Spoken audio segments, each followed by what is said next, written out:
Movie reviews. Ryan Lane says, have you seen the trailer for Gladiator 2? The cast looks stacked and the visuals are amazing. I've been talking some talk about Gladiator 2. I mean, I had my buddy Zach Attack on, and we talked about how the budget inflated to over $300 million, I believe, was the inflation of the budget.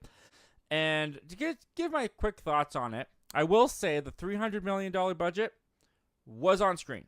I saw it. It looks great.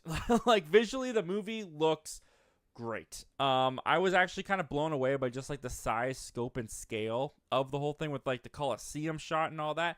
I thought that looked amazing. My problem is not with how the movie is going to look. My problem is Ridley Scott.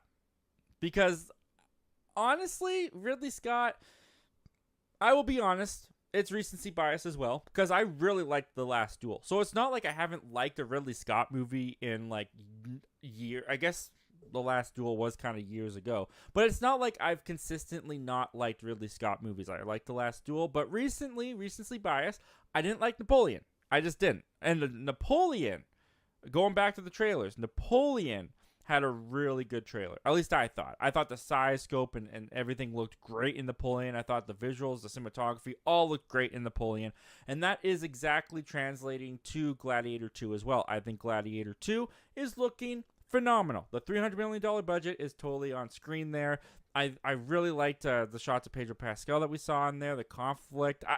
The whole idea of this being Maximus' son, I will admit I'm not like super invested yet. That's gonna be the movie's job, is to get me invested. But like the flashback shots of the first film and connecting it to the first film was kind of cool. I'm really glad they didn't decide to go with that storyline of the gods sending Maximus back down because Maximus' job wasn't finished or whatever the crap the early drafts of this movie was. It looks like they've gone for a way more familiar yet smarter choice of just having the son try to exact revenge.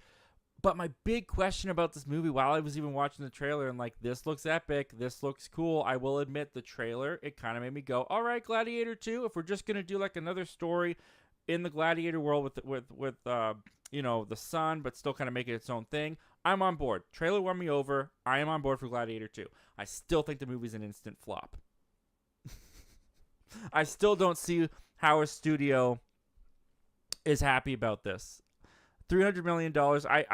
I'm not saying it's not going to make any money, but it's not going to. I don't see Gladiator 2 making like 600 million. Napoleon didn't blow the box office away.